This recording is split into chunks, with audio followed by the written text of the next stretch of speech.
Hello students, welcome to the best coaching classes. Hope you all are fine. आज हम इस video में अपना marginal costing and break even analysis chapter आगे बढ़ाएंगे.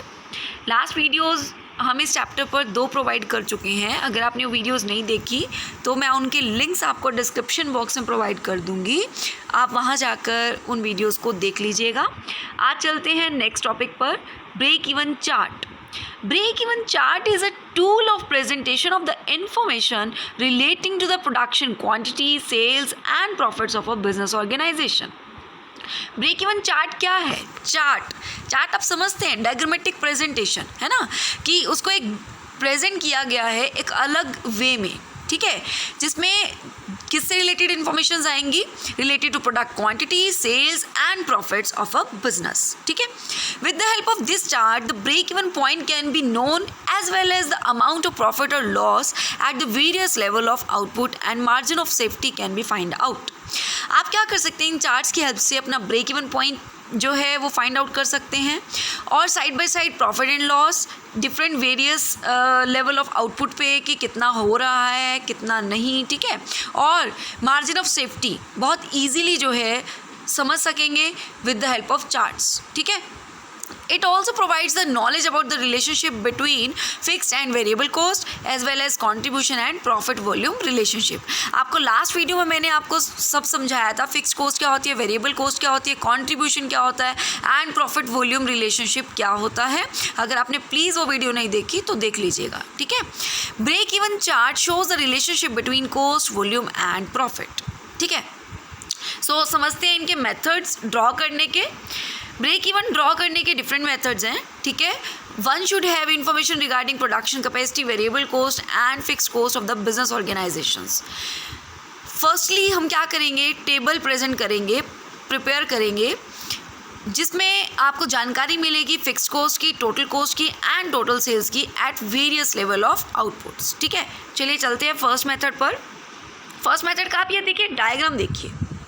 आप इस डायग्राम को देखें, आपको समझ में आएगा. देखिए, आपने क्या किया है, एक्स एक्सिस पर ली है प्रोडक्शन, ठीक है, वाई एक्सिस पर कॉस्ट और रेवेन्यू. ठीक है, अब आप देखिए, आपको पता है फिक्स्ड कॉस्ट जो है बिल्कुल सेम रहती है ना. जितना मर्जी आप लेवल ऑफ आउटपुट बढ़ाएं कम करें, आपकी फिक्स्ड कॉस्ट हमेशा सेम रहेगी. ठीक है, तो आपने फिक्स्ड कॉस्ट जो है वो यहाँ पर ड्रॉ कर ली. उसके बाद आप देखिए, जैसे जैसे आप अपने बिजनेस में प्रोडक्ट सेल करते हैं, आपके रेवेन्यू जो है वो बढ़ता है ना. रेवेन्यू पर स्टार्ट तो ज़ीरो से ही होता है ना, मतलब एक दिन आप स्टार्ट लेंगे और वो बढ़ता बढ़ता जो है वो कॉन्टीन्यूसली क्या होता है, बढ़ता चला जाता है. तो टोटल रेवेन्यू लाइन जो है वो एक तरह से 45 डिग्री के एंगल पर आप जो है बनाते हैं. ठीक है, अब एक बात बताइए, जो कॉस्ट होगी स्टार्टिंग में, जो कॉस्ट होगी ऑब्वियस सी बात है वो रेवेन्यू से ज़्यादा होगी, है ना. क्यों? क्योंकि आप बिज़नेस जब स्टार्ट लेते हैं तो आप खर्चा करके स्टार्ट लेते हैं, ना कि पहले ही दिन से आप जो है इनकम अर्न करनी स्टार्ट कर देते हैं. ऐसा नहीं होता है ना. इनकम तो ज़ीरो से स्टार्ट होगी, बट उससे पहले आपको स्टार्टअप लेने के लिए पहले खर्चा करना पड़ता है ना. तो फिक्स्ड कॉस्ट के ऊपर से देखिए टोटल कॉस्ट स्टार्ट हो रही है और ये कॉन्टीन्यूसली बढ़ रही है. ठीक है, बट आप एक चीज़ नोट कर पा रहे होंगे, स्टार्टिंग में जो टोटल रेवेन्यू है वो टोटल कॉस्ट से नीचे है, मतलब बिलो, है ना. इसका मतलब क्या है कि रेवेन्यू कम है, कॉस्ट ज़्यादा है. इट मीन्स कि प्रॉफिट नहीं है. मैंने आपको जैसा कि बताया, स्टार्टिंग में आप क्या करते हैं, बिज़नेस को स्टार्ट लेते हैं जब, तब आप खर्चा करते हैं, मतलब कॉस्ट आपको आती है, फिक्स कॉस्ट तो एटलीस्ट आएगी, है ना. फिर धीरे धीरे धीरे धीरे वेरिएबल कॉस्ट भी प्लस होती चली जाती है. ठीक है, फिक्स प्लस वेरिएबल कॉस्ट जो है वो रेवेन्यू से स्टार्टिंग में ज़्यादा होती है. ठीक है, सपोज कीजिए आपने 4 लाख लगा के बिजनेस स्टार्ट किया, क्या पहले ही दिन 4 लाख अर्न कर लेंगे? नहीं कर पाएंगे ना. ऑब्वियस ही बात है, आपका जो रेवेन्यू है वो 4 लाख से कम रहेगा. तो हम कह सकते हैं कि स्टार्टिंग में भी हमें लॉस ही हो रहे हैं. अभी हम उतना भी बियर नहीं कर पाए जितना जो है हमारे एटलीस्ट एक्सपेंसेस हमने बियर किए हैं. ठीक है, अभी हम उतना भी अर्न नहीं कर पाए, राइट. एक टाइम ऐसा आएगा जब रेवेन्यू कॉस्ट के इक्वल होगी, उसे हम कहेंगे ब्रेक इवन पॉइंट. क्यों? क्योंकि इस पॉइंट पर आप उतना अर्न कर चुके हैं जितना आपने एक्सपेंस किया था. ठीक है, मतलब इस पॉइंट पर टोटल रेवेन्यू टोटल कॉस्ट दोनों इक्वल हैं। मींस आप वो लेवल अचीव कर चुके हैं कि आपने 4 लाख अर्न कर लिया है।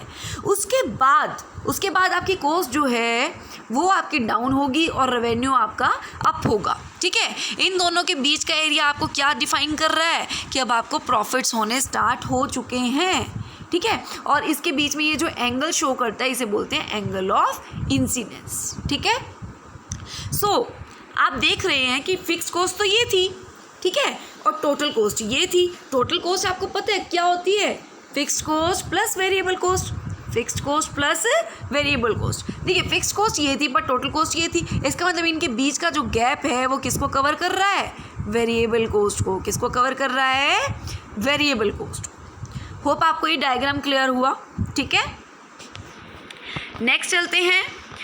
नेक्स्ट सेकेंड मेथड आता है। सेकेंड मेथड में आप जो यूज़ करेंगे, फर्स्ट मेथड में आपने जो डायग्राम यूज़ किया उसमें आपने फिक्स्ड कॉस्ट को जो है मेन रख के, मतलब फिक्स्ड कॉस्ट को यूज़ करते हुए आपने जो है ब्रेक इवन पॉइंट जो है निकाला। ठीक है, यहाँ पर आप सिर्फ और सिर्फ वेरिएबल कॉस्ट के माध्यम से जो है अपना ब्रेक इवन पॉइंट निकालेंगे।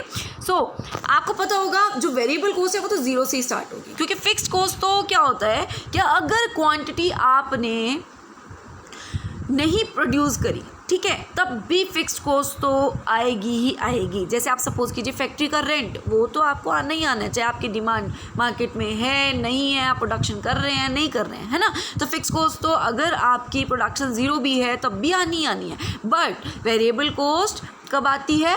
जैसे जैसे आप प्रोडक्शन बढ़ाएंगे आपकी वेरिएबल कॉस्ट बढ़ेगी। अगर प्रोडक्शन ज़ीरो है तो वेरिएबल कॉस्ट भी ज़ीरो होती है। इसीलिए वेरिएबल कॉस्ट को जो है जीरो से स्टार्ट किया जाता है और कंटिन्यूसली लेवल ऑफ आउटपुट के साथ साथ ये बढ़ती चली जाती है। ठीक है, सो टोटल कॉस्ट तो पर स्टार्ट ऊपर से ही लेंगे ना, क्यों? क्योंकि fixed cost plus variable cost मिलकर क्या होती है?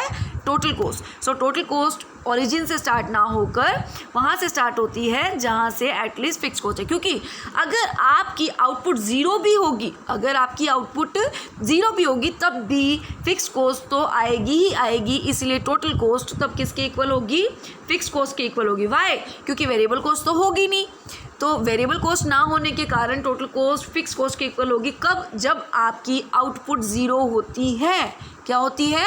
ज़ीरो होती है। इसीलिए टोटल कॉस्ट का जो एंगल स्टार्ट होता है या जो आप कहें डायग्राम स्टार्ट होता है वो फिक्स्ड कॉस्ट के पॉइंट से स्टार्ट होता है और धीरे धीरे ये बढ़ता चला जाता है बिकॉज वेरिएबल कॉस्ट आपकी बढ़नी स्टार्ट हो गई है। और एक पॉइंट और, इन दोनों के बीच का गैप बिल्कुल इक्वल रहता है। वाई? क्योंकि इन दोनों के बीच का गैप आपको बता रहा है कि fixed cost remain constant. Fixed cost हमेशा सेम रहेगा, है ना, क्योंकि टोटल कॉस्ट किसके इक्वल है? Fixed cost plus variable. ठीक है, वेरिएबल कॉस्ट से पैरेलल रहती है। वाई? क्योंकि इनके बीच का डिफरेंस आपको क्या बता रहा है कि फिक्स्ड कॉस्ट जो है हमेशा सेम रहेगी। ठीक है, यहाँ पर भी सेम पॉइंट आप देखिए, जब आपकी टोटल कॉस्ट अपने टोटल रेवेन्यू लाइन से अबव है तब आपका लॉस हो रहा है और जब ये नीचे आ गई तब आपके प्रॉफिट्स होने स्टार्ट हो गए। ठीक है, नेक्स्ट चलते हैं थर्ड मेथड पे। थर्ड मेथड में जो आपको डिस्क्राइब किया गया with the help of contribution chart. ठीक है, इस मेथड में आप सबसे पहले क्या करेंगे? अपना कंट्रीब्यूशन लाइन जो है वो ड्रॉ करेंगे। ठीक है, कंट्रीब्यूशन आपको पता है सेल्स माइनस वेरिएबल कॉस्ट। आपको पता था अभी नीचे वेरिएबल कॉस्ट थी। ठीक है, सेल्स माइनस वेरिएबल कॉस्ट जो आपकी रहेगी वो रहेगी कंट्रीब्यूशन लाइन। ठीक है, फिक्स्ड कॉस्ट लाइन आपको पता है फिक्स रहनी है, ये तो जितने मर्जी क्वांटिटी ऑफ आउटपुट आप जो है अपना प्रोड्यूस करते चले जाएं बट ये फिक्स्ड ही रहेगी। ठीक है जी, सो कंट्रीब्यूशन लाइन जब फिक्स्ड कॉस्ट को जहाँ मीट करेगी वो आपका यहाँ पर क्या होगा? ब्रेक इवन पॉइंट होगा। Is it clear? ठीक है, सो नेक्स्ट हम चलते हैं प्रॉफिट वॉल्यूम ग्राफ पर। प्रॉफिट वॉल्यूम ग्राफ है, देखिए ये आपका प्रॉफिट वॉल्यूम ग्राफ है। आप देखिए एक्स एक्सिस पर क्या है? आउटपुट, एंड वाई एक्सिस पर क्या है? प्रॉफिट्स।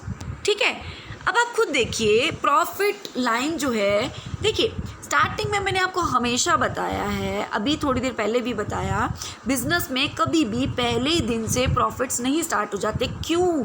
क्योंकि आपने बिजनेस स्टार्ट लिया तो कुछ ना कुछ एक्सपेंसेस बियर किए, है ना। जिस दिन वो एक्सपेंसेस यानी कि जिस दिन आपकी कॉस्ट आपके रेवेन्यू के इक्वल होती है वहाँ आपको मैं कह सकती हूँ कि आपके प्रॉफिट्स वहाँ मैं आपको कह सकती हूँ कि आपका ब्रेक इवन पॉइंट है, मतलब आज आप उतने अर्न कर चुके हो जितने आपने अपने बिजनेस को सेट करने में लगाए, ठीक है। तो वो ब्रेक इवन पॉइंट है, ना प्रॉफिट ना लॉस, उसके बाद आपके प्रॉफिट स्टार्ट होते हैं। ऐसा ही ये प्रॉफिट लाइन आपको डिस्क्राइब कर रही है कि जब तक आप ब्रेक इवन पॉइंट अचीव नहीं कर लेते तब तक आप लॉसेज में रहते हैं। जब आप उससे क्रॉस चले जाते हैं तो आपको क्या शुरू हो जाते हैं, प्रॉफिट होने स्टार्ट हो जाते हैं। Is it clear? ठीक है, चलिए नेक्स्ट देखते हैं। Next, angle of incidence. Angle of incidence क्या होता है? The angle formed at intersection of total sales curve and total cost curve. जो एंगल टोटल सेल्स और कोस्ट के बीच में जो है, यानी कि रेवेन्यू और कॉस्ट को इंटरसेक्ट करता हुआ एंगल जो है वो ड्रॉ होता है, उस एंगल को बोलते हैं angle of incidence.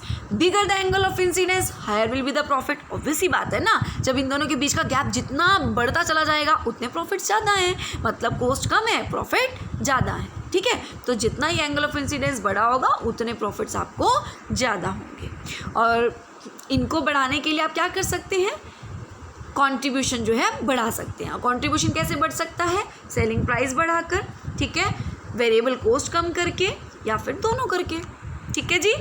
So start करते हैं अपना इलस्ट्रेशन नंबर 5।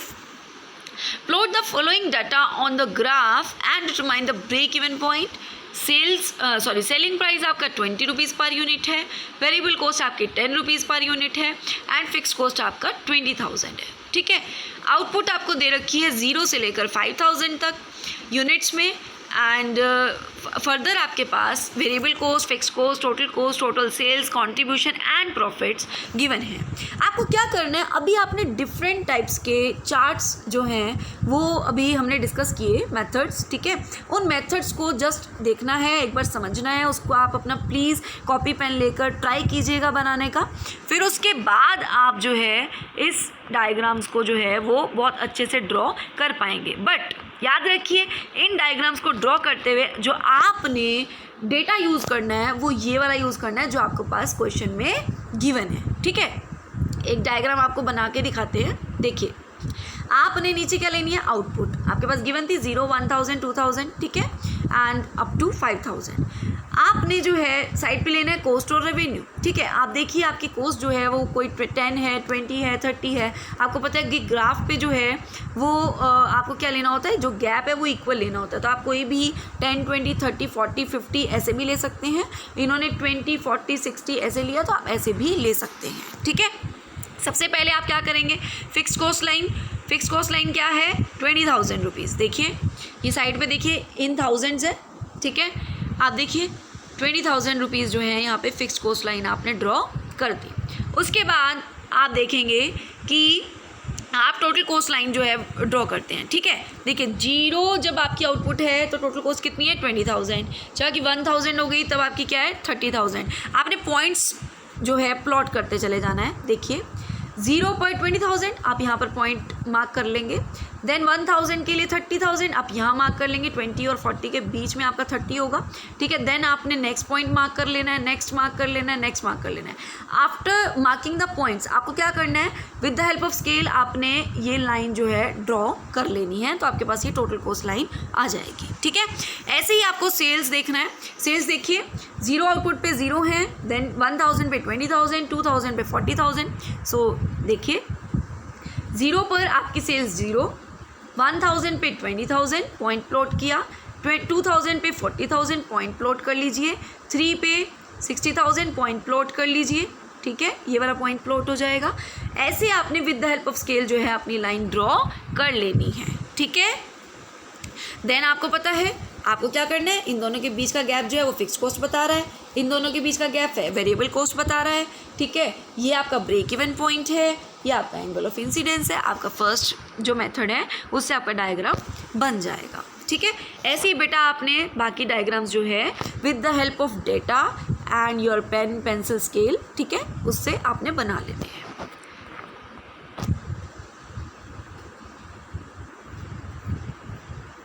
बहुत इजी है ये, आप बनाइएगा।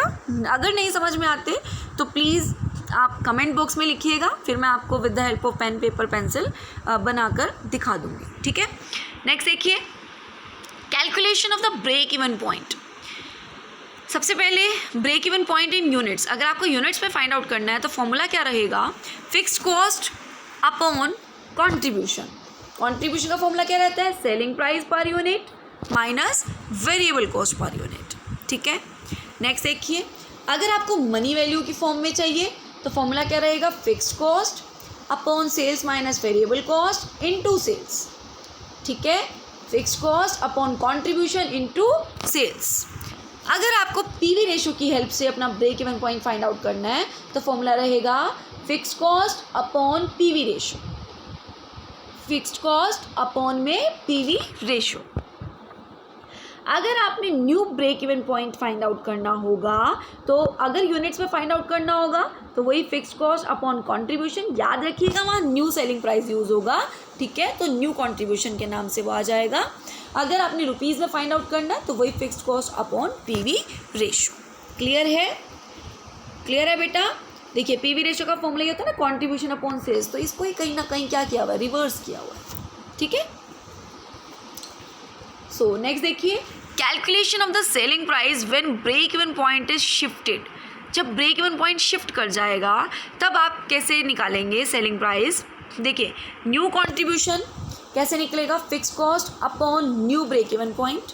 ठीक है, और सेल कैसे निकलेगी, new contribution plus variable cost, new contribution plus variable cost. ठीक है, सो क्वेश्चन नंबर 6 देखिए, आपके पास ब्रेक इवन पॉइंट आपको फाइंड आउट करना है यूनिट्स में भी और रुपीज़ में भी। सेल्स आपके पास गिवन है कितनी, 50,000 units, variable cost ₹4 per unit and sales के लिए बोला हुआ है एट द रेट ऑफ 6 है। टोटल फिक्स कॉस्ट आपके पास 80,000 है। सबसे पहले break even points in units निकाल लेते हैं। फिक्स कॉस्ट आपके पास कितनी है, 80,000। कॉन्ट्रीब्यूशन कैसे फाइंड आउट करेंगे आप, कॉन्ट्रीब्यूशन का फॉर्मूला क्या है, कॉन्ट्रीब्यूशन का फॉर्मूला है sales minus variable cost. Sales कितनी थी पर यूनिट, 6, वेरिएबल कॉस्ट कितना था, 4, दोनों को माइनस कीजिए 2, और टोटल यूनिट्स कितने हैं 50,000, तो 2 को 50,000 से मल्टीप्लाई कर लीजिए। सॉरी आपको यहाँ पे सिर्फ यूनिट्स पे निकालना है ना, सो मल्टीप्लाई नहीं करनी उसके साथ, आपने पर यूनिट ही लेना है। तो दैट विल बी 2। ठीक है, 2 आ जाएगा तो 2 से इसको कट करेंगे, आपके पास 40,000 यूनिट्स आ जाएंगे। ठीक है, सो नेक्स्ट देखते हैं। आप यहाँ कंफ्यूज मत होइएगा जी, यहाँ पे 6 - 4 को ही बाहर कहीं ना कहीं डिस्क्राइब किया है कि ये 2 निकलेगा। ठीक है, नेक्स्ट आपको रुपीज़ में फाइंड आउट करना है, fixed cost upon contribution into sales, आपको ये लेना है। ठीक है, सो सेल्स के लिए 50,000 यूनिट सेल्स हुई थी ₹6 के अकॉर्डिंग, तो आप 6 से मल्टीप्लाई कर लेंगे। नीचे आपने सेल्स माइनस वेरिएबल कॉस्ट लेनी है, so sales 50,000 into 6, variable cost 50,000 into 4, आप फॉर्मूले में पुट करेंगे, आपके पास आंसर आ जाएगा। ठीक है, सो नेक्स्ट देखिए, नेक्स्ट है सेल्स एट डिजायर्ड प्रॉफिट्स। देखिए marginal costing technique can be applied for maintaining a desired level of profit. बिल्कुल ट्रू है, मार्जिनल कॉस्टिंग टेक्निक हम इसीलिए अप्लाई करते हैं ना कि हम अपना डिजायर्ड लेवल ऑफ प्रॉफिट जो है मेंटेन करके रख सकें। ठीक है, बट कंपटीशन की वजह से कभी कभी क्या होता है, प्रोडक्ट के प्राइस जो है डाउन करने पड़ जाते हैं, उनकी वजह से सेल्स प्राइस में चेंजेस आएंगे, और सेल्स प्राइस में चेंजेस आएंगे तो डायरेक्टली किसको अफेक्ट करेगा, आपके प्रॉफिट्स को। ठीक है, सो मार्जिनल कॉस्टिंग टेक्निक जो है वो मैनेजमेंट को हेल्प करती है ये जानने में कि कितनी यूनिट्स जो हैं वो सेल करनी चाहिए ताकि डिजायर्ड लेवल ऑफ प्रॉफिट जो है वो मेंटेन किया जा सके। ठीक है, in order to achieve the desired level of profit the required sales can be calculated by the following formulas. ठीक है, फॉर्मूले देखते हैं क्या है।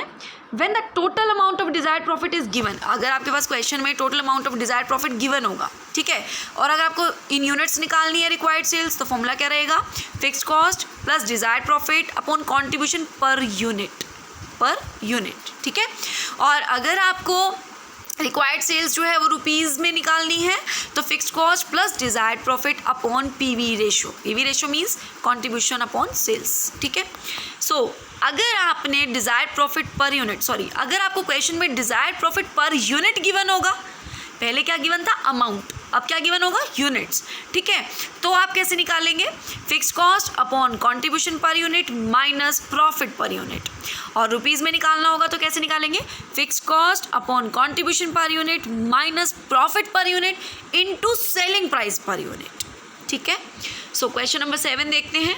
Selling price of a scooter given है कितना, 32,000। Fix cost of a scooter कितना है, 2,000। वेरिएबल कॉस्ट कितना है, 23,000। In the given period 1000 scooters जो हैं वो सेल हुए हैं। ठीक है, calculate break even point of the company and how many scooters should be sold to earn the same profit. इन्होंने पूछा है कि ब्रेक इवन पॉइंट बता दीजिए और आप कंपनी में जो है वो स्कूटर्स कितने सेल करें कि आपका प्रॉफिट जो है वो सेम रहे। If the company reduces the selling price, अगर कंपनी जो है वो सेलिंग प्राइस को 2,000 रुपये पर स्कूटर से कम कर देती है तो क्या होगा। ठीक है, तो कितना प्रॉफिट जो है अर्न कर पाएंगे, सॉरी प्रॉफिट सेम रखने हैं, कितने स्कूटर वो सेल कर पाएंगे, ये आपको निकालना है। सो टोटल फिक्स कॉस्ट कैसे निकलेगी, फिक्स कॉस्ट कितनी है जी, ₹2000 और स्कूटर्स कितने हैं 1000। तो 1000 स्कूटर्स के अकॉर्डिंग सेल मतलब टोटल कॉस्ट कितनी अराइज हुई होगी, 20 लाख। ठीक है, उसके बाद बात करें ब्रेक इवन पॉइंट की, कैसे निकालेंगे, fix cost upon contribution per unit, fixed cost upon contribution per unit. और कॉन्ट्रीब्यूशन कैसे निकालेंगे, सेल्स माइनस वेरिएबल कॉस्ट। आपका सेल्स कितनी गिवन है, 32,000, वेरिएबल कॉस्ट कितनी गिवन है, 23,000। ठीक है, आपने माइनस किया, आपके पास 9,000 आ जाएंगे और आप जो है इस फॉर्मूले में फिर पुट कर लेंगे। Is it clear, break even point निकल जाएगा। ठीक है, नेक्स्ट आपके पास है the present profit of the company is as follows. Present profit जो है वो कैसे निकलेगा, देखिए टोटल कॉस्ट कैसे निकलती है बेटा, variable cost plus fixed cost क्या हो जाती है, टोटल कॉस्ट। वेरिएबल कॉस्ट कितनी गिवन थी, 23,000। फिक्स्ड कॉस्ट कितनी गिवन है, 2,000। आपने प्लस किया, आपके पास 25,000 आ गया टोटल कॉस्ट। ठीक है, सेलिंग प्राइस ऑफ स्कूटर कितना है, 32,000। ठीक है, और प्रॉफिट जो है कंपनी में अब कितने हो रहे हैं, sales minus total cost that is 7,000। और आपने स्कूटर कितने सेल किए हैं, 1000। तो टोटल प्रॉफिट कितना हुआ, 7,000 तो यूनिट्स में आया ना, टोटल कितना प्रॉफिट हुआ, 70 लाख। ठीक है, उन्होंने बोला था ये हमने प्रॉफिट क्यों निकाला, ताकि हम देख सकें कि प्रॉफिट कितना हुआ, क्योंकि उन्होंने ये बात बोली है कि अगर हम 2,000 रुपये पर स्कूटर जो है सेलिंग प्राइस कम कर देते हैं तो प्रॉफिट सेम रहे, इसके लिए हमें कितने स्कूटर सेल करने पड़ेंगे। तो हमें पहले प्रॉफिट तो पता हो ना, इसीलिए प्रॉफिट आप यहाँ पे लिख पाओगे ना कि कितना प्रॉफिट सेम रहे, तो इसीलिए हमने पहले प्रॉफिट निकाल लिया। अब देखिए न्यू सेलिंग प्राइस कितना होगा, 2,000 कम कर देंगे, 30,000। फिक्स कॉस्ट सेम रहेगी, प्रॉफिट कितना होना चाहिए डिज़ायर्ड, कितना बोला उन्होंने, जितना पहले था, और पहले कितना था 70,000। ठीक है, आपने उतना प्रॉफिट होना चाहिए। सो न्यू कॉन्ट्रीब्यूशन कितना आ जाएगा, सेल्स माइनस वेरिएबल कॉस्ट 7,000। अब आप फॉर्मूले में पुट कर देंगे, क्योंकि आपको डिज़ायर्ड प्रॉफिट पता है, फिक्स्ड कॉस्ट पता है और कॉन्ट्रीब्यूशन पर यूनिट पता है। आपने अभी सीखा, अगर आपके पास डिज़ायर्ड प्रॉफिट आपको पता हो तो आपको फॉर्मूला क्या लगाना है, आपने वो फॉर्मूला लगाकर आप यहाँ पे फाइंड आउट कर सकते हैं कि कितने स्कूटर्स मार्केट में आपको सेल करने होंगे, ताकि आप अपना प्रॉफिट इतना मेंटेन कर सकें। Is it clear. ठीक है, नेक्स्ट चलते हैं, नया topic that is margin of safety. Margin of safety is a difference between actual sales and sales at break even point। बिल्कुल आप नॉर्मल लैंग्वेज में समझिए। देखिए, जिस दिन आप नो प्रॉफिट नो लॉस की कंडीशन पे पहुंच जाएंगे, मतलब आप यहाँ पर अब ना तो प्रॉफिट की कंडीशन में ना लॉस की, पर इतना अचीव कर चुके हैं जितना आपने खर्चा किया है ना, तो ये ब्रेक इवन पॉइंट हुआ। इसके बाद जितनी भी अर्निंग आप करेंगे वो मार्जिन ऑफ सेफ्टी है ना, क्योंकि अब आप सेफ हैं, अब आपको पता है कि मैं अब बिज़नेस में जितना भी अब अर्न करूँगा वो मेरा प्रॉफिट होगा। तो उसके बाद जो होता है वो क्या होता है, मार्जिन ऑफ सेफ्टी पॉइंट। ठीक है, एग्जांपल लेते हैं कि एक्चुअल सेल आपकी 10,000 है, ब्रेक इवन पॉइंट 4 लाख है, इसका मतलब आपका मार्जिन ऑफ सेफ्टी कितना है, 6 lakh. Clear. So margin of safety अगर आपको यूनिट्स में फाइंड आउट करना है तो actual sales units minus sales at break even points in units. अगर रुपीज़ में फाइंड आउट करना है, actual sales minus sales at break even point. अगर आपने पीवी रेशो की हेल्प से करना है तो profit upon PV ratio into 100। ठीक है, और परसेंटेज निकालनी है मार्जिन ऑफ सेफ्टी की, तो margin safety upon actual sales into 100, क्योंकि सेल्स के कॉरस्पॉन्डिंग आप जो है इसकी परसेंटेज फाइंड आउट करेंगे। ठीक है, मार्जिन ऑफ सेफ्टी की इंपॉर्टेंस क्या है? A business with a greater margin of safety is more secured. Obvious ही बात है ना, जितना safe margin of safety point ज़्यादा होगा उतना ही तो आपको लगेगा कि आप सिक्योर्ड हो, आपके प्रॉफिट्स जो है मेंटेन हो रहे हैं, यानी कि आप ब्रेक इवन पॉइंट जो है क्रॉस कर चुके हो। ठीक है, और जितना ये कम होगा उतना आपका जो बिजनेसमैन होगा डिस्टर्ब रहेगा और सोचेगा कि कैसे इसको बढ़ाया जाए, है ना। तो margin of safety can B improve with the help of following measures. क्या कर सकते हो आप? अपना सेलिंग प्राइस बढ़ा सकते हो, फिक्स्ड कॉस्ट वेरिएबल कॉस्ट कैसे कम की जाए इसके बारे में सोच सकते हो। ठीक है, आप अपना प्रोडक्ट मिक्सचर चेंज कर सकते हो, आप ऐसे प्रोडक्ट में डील कर सकते हो जो ज़्यादा प्रॉफिटेबल हो। ठीक है, आप प्रोडक्शन कैपेसिटी बढ़ा सकते हो, या to replace a product which are more profit oriented, आप या फिर वो वाला प्रोडक्ट चूज़ करें जिससे आपको लगता है कि ज़्यादा प्रॉफिट कमाए जा सकते हैं।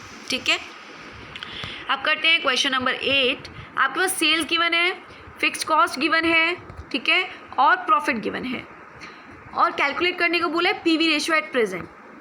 सेल्स आपके पास गिवन है 1,50,000, फिक्स्ड कॉस्ट कितने गिवन है 45,000, प्रॉफिट कितना गिवन है 15,000।